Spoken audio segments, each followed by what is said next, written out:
God bless everybody today. It is June 20th of 2024, and I wanted to bring a few articles to your attention. And we are moving into a new cycle because we have just had the first day of summer today. This is the first day of the summer solstice of 24. I believe that changes our situation out here, adds us into a different cycle. This is really the start of the spring was the start of the life cycle. As we move into fall, it goes into the death cycle. But I believe that this next 6 months is going to be extremely important to watch as we potentially watch the world break down, as we go into an election cycle in November, and as we watch the Middle East and basically everything break down. You have incursions from North Korea into South Korea. You've got Russia threatening Europe as well as the United States, and that's mainly premised off of that we took their $50 billion in assets and are going to give that to Ukraine and their enemies. And so I believe that Russia believes that is considered an act of war. You've got China potentially working with against Taiwan, as well as Russia just had a meeting with North Korea, and like I said, they've had incursions down there from North Korea into South Korea and different things like that, which are ramping up all kinds of tensions on multiple different levels out here. So there's just a lot happening out here, but we are in the first day of summer, and I believe that is a cycle change that will start to amplify things as we move forward. So as you go into the article, I'm not going to get into this too deep. It just tells you that summer's here today. It's the first day of summer, that we're in the beginning of the June summer solstice, and that we're moving into this new cycle. And so you guys can go out here and read some of this if you'd like to. Thought it's interesting that you can go out and look at the almanac and some different things and get some different understanding of what's going on out here and how it's going to affect us. So let's get back to the Middle East front, because this is moving quickly and things are getting pretty heated out here, and there's a lot of rhetoric that will probably turn into action soon. And so we just had that major Muslim event on June 17th, or on Monday. Probably is a Sunday, Monday thing, depending on the calendar and when they start their process. And then you also had the end of Pentecost, or the 50 days after Passover, or the you work into the 7th Sabbath after Pentecost, and that takes you into the proper time where it falls on a Sabbath, and you end up with your 50-day period of gap between the time that he was crucified to the time that he was risen and taken up into heaven after he saw his disciples once he was crucified. So very important time for both religions. Pentecost on our side, and this I can't really say this Muslim holiday, but the main reason I brought this up is I thought this would be a real problem as we move forward, because Erdoğan is calling for the Muslim communities to basically come together to basically stop Israel against this attack on Hamas, as well as we're getting ready to see a new front start up in Hezbollah, and they have concreted their plans, and I have an article that's going to go into that. But I just wanted you to realize that we have all these different events and holidays all occurring at the same time, and this is going to ramp things up as we move forward into the future, especially in the next 6 to 8, 9 months. And so on Tuesday, I believe, this is Thursday if I'm not mistaken, I'm behind on a lot of different things. I've got a lot of different activities going on right now that I'm trying to get caught up on, so I'm trying to give you the best information I can to keep you updated on things. But Israel military approves a plan for offensive in Lebanon. Also, just as a side note, Netanyahu has dissolved his war cabinet, and so they weren't Gallant and some of these guys weren't eye to eye with Netanyahu Netanyahu, and I've said this many, many times, realizes that his back is against the ocean or the sea there, the Mediterranean Sea, and that he has these hostile nations basically surrounding him, and that if he does not remove these threats from him and Iran and possibly even Turkey as they move into the game here in the next few days, weeks, whenever they finally get into this game, and they're getting into it because Erdogan keeps saying that he's going to invade Syria and Iraq, and he's going to create a stable buffer between Iraq and Syria against the Kurds, which he believes are terrorist groups, by the end of summer. And we're almost in July now, so he's not going to sit this one out much longer. But Israel now has approved their plan for Lebanon and how they're going to remove Hezbollah from this problem. And this is going to amplify and bring the international communities to a screech in outcry for, we have a Hamas refugee issue, and now you're going to create a Hezbollah refugee issue, and this is just going to exacerbate everything. But just realize that Israel now feels that they have controlled the situation in the south with Hamas to the point where they feel they can break out on a secondary front, and I think that's extremely important. So not only does Erdogan, in the process of going down to help the Palestinian people, which is his first objective, he also will not allow the Kurds to have their elections, okay? And this is extremely important because he doesn't want the Kurds to create a Kurdish nation, which would then unify them to become more of a problem for them. But that's not his main threat right now. He's going to go down from Turkey into Syria into Lebanon, around Jerusalem, between Jerusalem and Jordan, down into Gaza, and then he's actually going to end up in Egypt before this is over. He's going to end back up from Egypt once the Egyptians capitulate, because they really don't do anything. They just say, hey, we're not going to attack you. We're not going to go against you, Erdogan. You're too powerful for us at this moment in time, and so we're just going to capitulate. He goes back to Tyre, and then he goes to Gaugamela, which is in Erbil, Iraq, which is the regional capital of the Kurdistan people, which now has their vote delayed till August when they should have had it on June 10th. But they didn't have that because the United States and Turkey has threatened them, and so they've decided to move it to August, which is interesting timing, because if you think about how he's going to move down through here,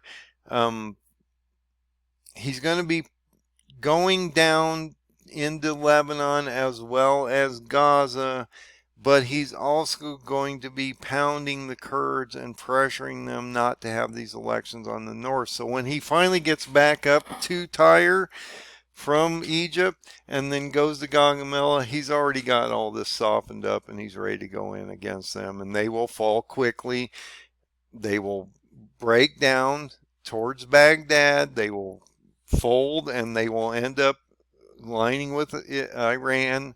And as Daniel 8 tells us, once the Kurds align with the Persians or Iran and they end up around Shush, Iran, that would then signal destruction of both those nations. And then Turkey would then go all the way back over to Israel around the beginning of this next year, which would be around December of 24, January of 25, and we would have a full siege on Jerusalem and Israel around March. Now, I want to explain to you that the walls aren't broken in until around July of 25 when he gets back there, and I want to sort of show you that on the time. So this chart's always out here. It's free. It's actually printable. Sort of small. You gotta maybe use a magnifying glass to see some of the print, because there's a lot of information out here, and I wanted to make it so where you could actually print off this chart. So if you go to endofdaysurvival.com and you come down the page just a little way, you click on this 5th PDF, and that takes you to my timeline. once you click on that link, that will take you to this chart. And if you go into this chart, we are in this area here. This has a lot of information on it. It's a real-time chart and that's playing out in real time. And so it's extremely important that we follow what's going on in current events and how that follows the biblical prophets and what they were telling us would happen at the end times. So you can sort of see where we are in the chart between April 5th of 23 and April 10th of 25. But this is extremely important so you can figure out where I am on the chart. We're in this area that I was just talking about where Daniel 8 would start, now I've shown this as May. I've talked about how this is going to happen between May and July. I'm just saying that it's starting around May. It's going to escalate into an invasion by Turkey around May, June, which would then bring Hezbollah in around June, July. Guess what? That's getting ready to happen. Israel's going to start a front probably, but Hezbollah is going to retaliate and potentially even do an attack on this area. Now, I want to explain something because Turkey has to get in this game. They have to get in this game, and it's going to follow Alexander the Great's movement in the past in history. But I was thinking about this the other day. It takes Turkey to get in this game, come down into Tyre, Lebanon, and then once he starts to skirt around Jerusalem, between Jerusalem and Jordan to go to Gaza, we see that original attack of potentially Isaac Herzog being captured. Now, I can't give you an exact time on that, except that it's probably going to happen between July and October, because if you go back in history, Alexander the Great took Tyre, Lebanon out of the equation around the end of July, and then he went down into Palestine and took out Palestine or Gaza in that area back in the history books around October, and then he ended up Egypt falls quickly because they don't do anything. He ends up back in Tyre, and then he ends up in Iran against the Kurds in Iran as they align together, and that happens around the end of the year in December, January of 2024. Okay, then he ends up in Israel again in around between January and March with a siege on Jerusalem around the 15th of March. Now, this would be extremely important because I've talked about how Isaac Herzog would be potentially captured on this original siege. The original siege, okay? So they're going to go down through there, but probably Isaac Herzog won't be captured until Erdoğan comes back against Israel and actually starts to siege the city. Now, that city is not broken into until the second siege, which happens after the signing of the treaty. It's the same way it happened in the past. This is not news that I'm trying to explain to you. If you go back and look at Alexander the Great or even Jeremiah, the book of Jeremiah, it talks about this and how it occurs. They have an original siege, but they don't break in the walls or anything until the next year, which happens around July of next year. And then I was just talking about this to another guy, and I haven't added it to the chart, but what was really interesting is he indicated, because I work with him on a lot of the Jewish calendar things to try to make sure I'm as accurate as I can be for you guys, that Tammuz 9 was when the walls were broken in. And I said, well, when is Tammuz 9 of 25? I said, so what you're telling me is when we had Tammuz 9, that's when the walls were broken into. And that's what I said. It's just not me out here, guys. I'm working, with at least a couple other people to try to make sure that we're all lining the stuff up properly and that we're making some sense here. That when you go to Tammuz 9, which is July 5th, which is the date that I have that the walls are broken down, and there's actually a siege on Jerusalem when the walls are actually literally broken down, that this is when this happened in the past. And so if you go to Tammuz 9 and you click on that, Jerusalem's walls were besieged on this very date in 423 BCE by the king Nebuchadnezzar, which in this case would be Erdoğan of Turkey. I think that is extremely cool. And I didn't know that. I did not have this on the chart. But when he told me that, I said, well, you're telling me that the walls were broken down on Tammuz 9 based on the Bible. It tells us that, right? He says, yes. And you can see that in these verses here, okay? I said, well, that's really interesting because when is Tammuz 9 of 25? He says, well, that's July 5th. I said, that's crazy because that's the date I have on my calendar of when the walls would be breached and the city would be overrun. So that's extremely important. And like I say, I didn't have that here on the Tammuz 9 on the calendar. So it was just, it lined up. That's what, like I've been saying, this all lines up for a reason. If you know the Jewish calendars, and nobody's using the Jewish calendars to understand how it lines up with the Torah and the holidays and the high feast days and all the other things that he gives you.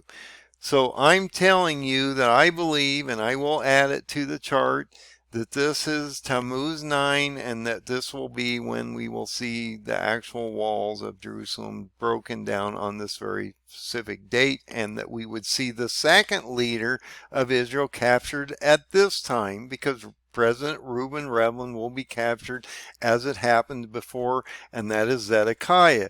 When you go to this original attack in March of this next year in 25, because you go from March 25 to July of 25, you have the first leader captured in March of 25. Okay? Isaac Herzog. So those are both leaders that are actually captured. Isaac Herzog is captured first. They put a guy in for a short period of time. Nebuchadnezzar replaces him with Zedekiah. Zedekiah rules for a certain period of time, which is actually the past leader of Israel, which is Reuben Rivlin. He brings him back, and then he's also captured on Tammuz 9 of July 25. I think that's extremely important. I think it's very profound, and I think it matters to where we're heading.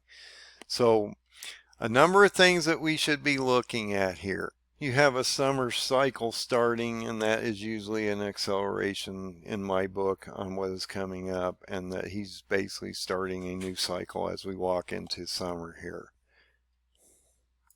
Erdoğan, on this very important date of the Muslims on June 17th, proclaimed to the Muslim community that they need to stop the carnage in Gaza, and that he would do anything to stop that, to continue, and that he's probably going to get into this game, and that he's trying to unite all the Muslims against Israel, and anybody that goes against or anybody that's with Israel will be against them. Also, if you go into Israel, you also understand that they're basically getting ready to do a full-on siege into Lebanon, and the question then would be, would Hezbollah actually do a attack prior to Israel doing anything? But based on what I'm seeing here, based on 2 Kings 24 and different things like that, it could be one way or the other. Israel could go in, do some kind of invasion into Lebanon, or we could see Lebanon actually do a counter invasion prior to that actually happening, and that would then ramp it up, and that would also bring in Turkey quicker. Another point that I want to bring up to your attention, I almost forgot about, is that Hezbollah is threatening Cyprus. Okay, this is extremely important. This might cause some real input with Turkey and conflict with Turkey, because Turkey, when they took, or they were attacked, they had an issue with Cyprus a number of years back. And what happened was Erdoğan, after he basically defeated that insurrection, set up a base inside Cyprus, and they have approximately 40,000 military on a base in Cyprus itself. And so for Hezbollah to threaten Cyprus, that's a real problem for Turkey, and that would then possibly even bring Turkey into the game. Also understand that even though Hezbollah are Muslims, they're basically being controlled by Iran right now through their military armament and different things like that, because they're being funneled all these weapons through Iran.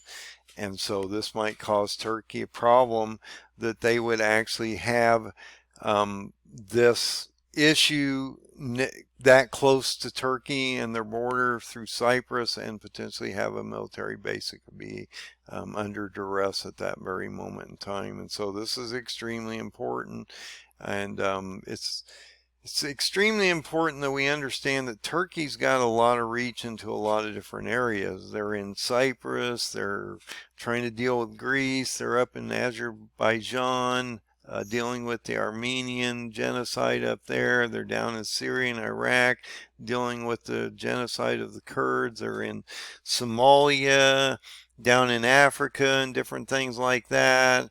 They're controlling a large area of influence around the Middle East right now, and all of these nations are listed in mostly the 10 nations of Ezekiel 38, 39 that will be the ones that go against Israel as we move forward. And so it's extremely important that we look at all these different connections. But yes, if Hezbollah is threatening Israel and Cyprus, this is going to reflect on Turkey due to they have this base on Cyprus itself. So Turkey's been at this game for a while, and in September 29th of 2022, he talked about reinforcing these 40,000 troops that he has in Cyprus. And so if Hezbollah does anything over there that would affect them, that's going to then force Turkey to get in the game quicker, and realize that none of the Muslim communities really like each other, but they will come to a common cause of destruction of Israel. That is what this is all about. And I was just talking about this to another person, that you do realize that there's two major prophecies going on here.